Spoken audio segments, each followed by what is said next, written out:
All right, ladies and gentlemen, welcome back.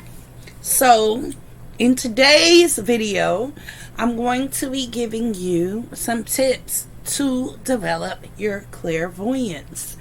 People always want to know, how can I become a better clairvoyant? So in this video, I'm going to be giving you some applications so that you can improve your clairvoyance and you can see visions inside of your third eye. So what I want you to do right now is take time to subscribe to my channel if you already haven't. And if you feel like you like the content of this video, click that like button for me, okay? So now we're going to move on and I'm just going to get into it. So how do we develop our clairvoyance? What exactly is clairvoyance? Well, clairvoyance means clear seeing, so that you can see things inside of your third eye. What kind of things? Well, you can see things from the past, the present, or the future. For a person like me who's a psychic medium, I use that in readings to read people and to understand what's going on with their lives so that I can be able to give them their messages from spirit. Some people don't use it for that. Of course, we can use it in our own lives so that we can make better decisions, see what's coming ahead or what somebody may be doing behind our back, yada, yada, yada. Some people use dreams for that. Dreams are a particular way that your spirits can communicate with you if you're not that well versed in tapping in to your spiritual abilities during your waking time. When you're asleep, you're just really relaxed, and so they can give you clairvoyant images, which we generally call dreams. All of our dreams don't come from spirit, and all of our clairvoyant visions do not come from spirit. If you have a very active imagination, some of your clairvoyant images could be an alarm system for yourself that you need to pay attention to, because you are still being delivered a message for yourself through that information. But it could possibly be for problem solving, going through different situations that you're going through. Your higher mind is trying to say, hey, there's a better way for you to do this, or else to wake you up to some things within yourself or in other people that you need to be aware of. But some of the stuff is just mumbo jumbo. So I'm going to tell you how you'll be able to tell the difference between a message that's coming in from spirit that you need to pay attention to versus just regular mumbo jumbo or dreams that don't mean anything versus dreams that do. So for your clear seeing, one of the things that you need to understand is that you need to practice your imagination. Your imagination is what helps your spirits tap into your ability to clear see beyond what is around you in your immediate reality. They pull, it's kind of like a file cabinet for your spirits. They're looking through your mind, they're looking through the files of your mind, and they're saying, let's see what we can pull out that's similar to this situation so that she or he can understand what we're saying, what we're trying to tell them. So, another thing that helps your clairvoyance besides visualization, okay, so you want to do a lot of visualization techniques with your meditation. But another thing that helps is to really get more experience besides what you have. So you want to read about different experiences that other people are having, or watch some videos about different things people do around the world, like, you know, what's happening, how they feel, or what experiences they go through that are different from yours. I've benefited from that because people of a lot of different ethnicities come to me. It may be Indians that come to me. It may be whites. It could be someone from the mother continent that comes from me, Africa. I've had people from the Middle East come to me.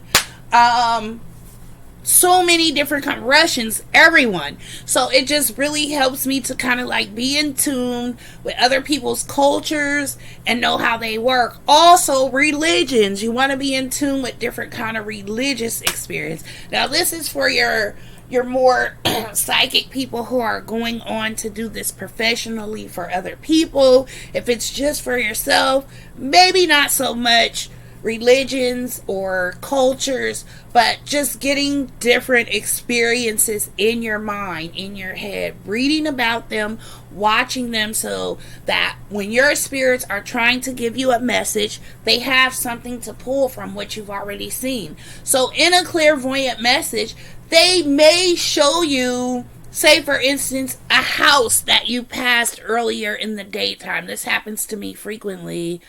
In a reading, they'll show, or even a mediumship, they'll show me something that I've previously seen because it relates to the message that they're trying to convey.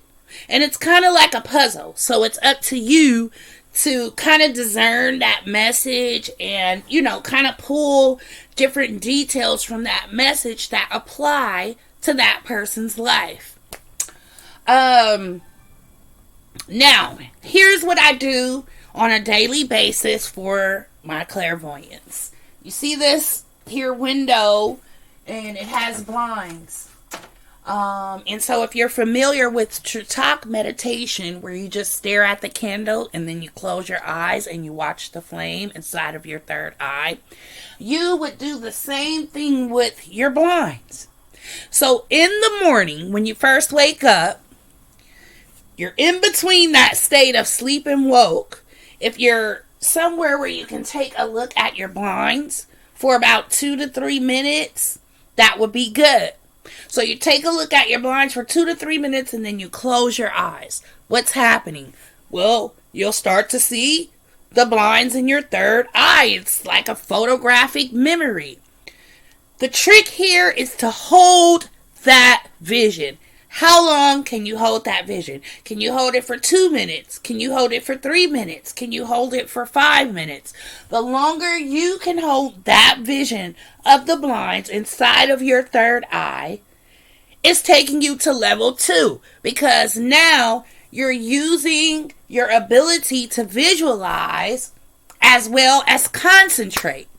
And clairvoyants frequently get images that are like a movie. So it's very important that you have the ability to concentrate within that vision and pick out as many details as you can, because that's going to help you either read a situation or read a person.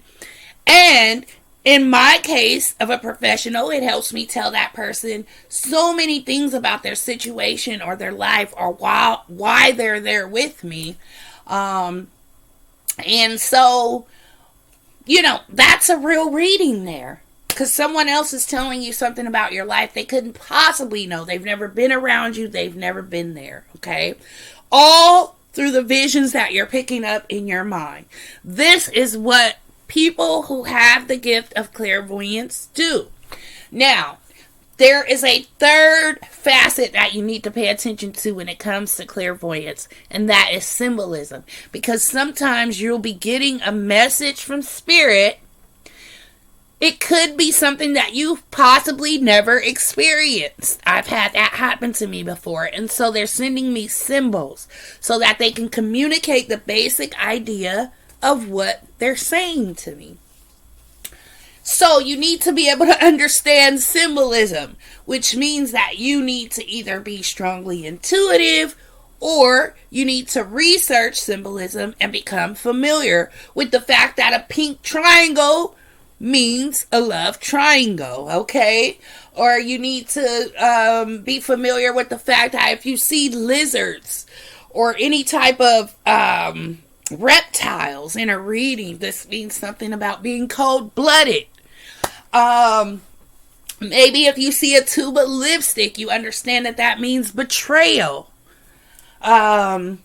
Just all of these, and the tube of lipstick things, because it's like a cover-up, okay? So it's like someone's trying to betray you or cover something up, okay?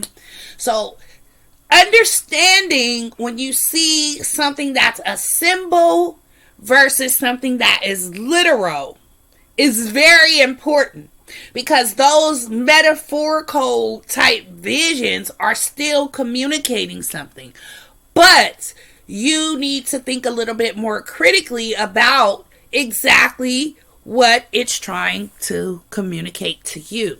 Now, how do we know about the difference between the messages that are coming in from spirit versus what's coming in from just our own imagination, fear, anxiety, dreams that come from watching a TV show?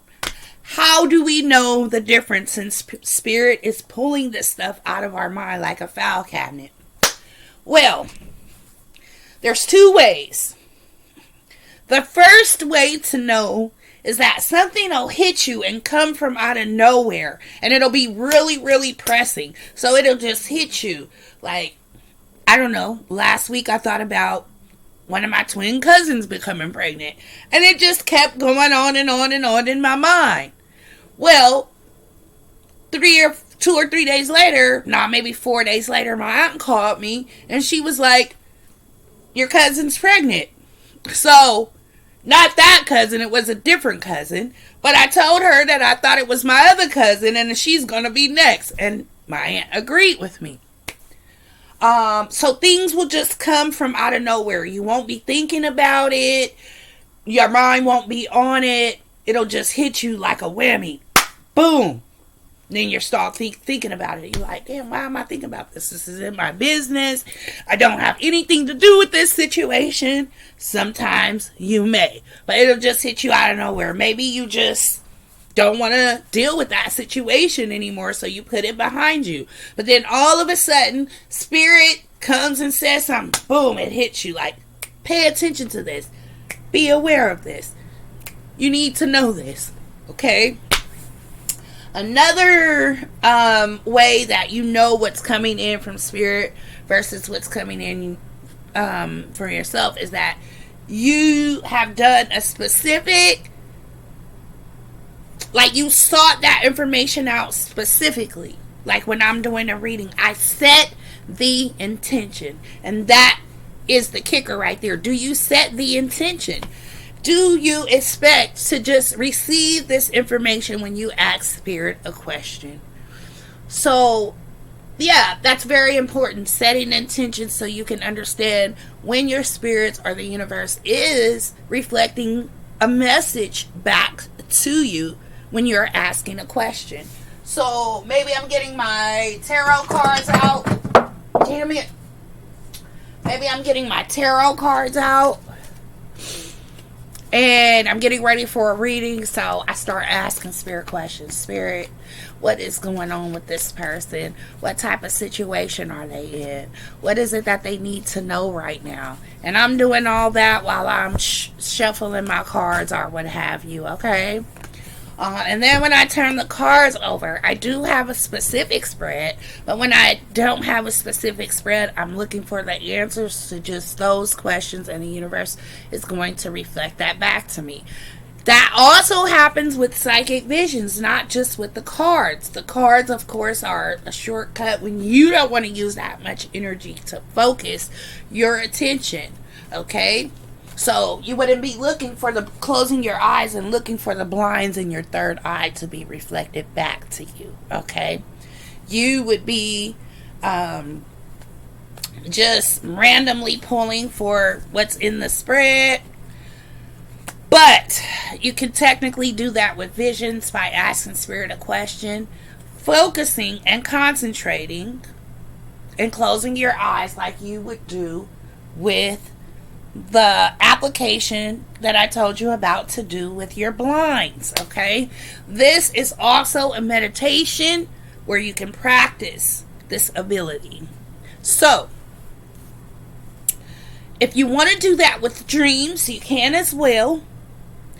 I use roses to do it by sitting some roses on my nightstand with a few crystals and making that intention very strong. Like, hey, spirit guides, if there's anything that I need to know, or, tell me about this particular situation through a dream.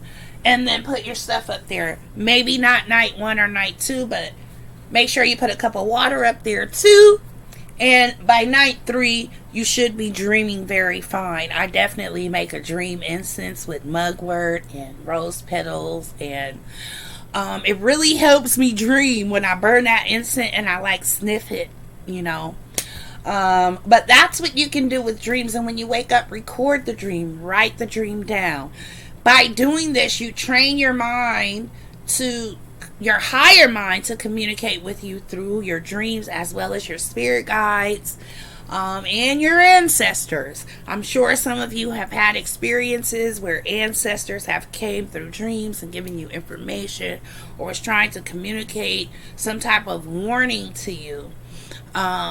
So pay really good attention to all your dreams, because even if they aren't a message from your spirit guides particularly, it could be your higher mind coming through telling you, look, I see your problem, let me help you work it out, and trying to help you solve that problem through a dream. Okay, but you've got to pay attention to it. It's like the more we do it and we expect that reflection back from our spirits or from the universe, the faster and the easier that it's able to come in. The more that we practice clairvoyance, we practice the applications of looking at the blinds, when we're in between that sleep and waking state. Or you could even do this when you're woke. It doesn't matter. You don't have to do it when you first wake up in the morning. Maybe you just do it at the time of your meditation. Okay, that's perfectly okay. So I'm just going to leave you with this. Don't forget also, for your clairvoyance, you need to practice your imagination, visualizing certain sceneries and whatnot, okay? And then you need to do Tratak with just a candle so that you can practice looking at the flame in your third eye. Alright guys, if you have any questions or comments for me, put them down in the comment section below where we can continue this conversation. I hope you enjoyed this video. Don't forget to click that like button if you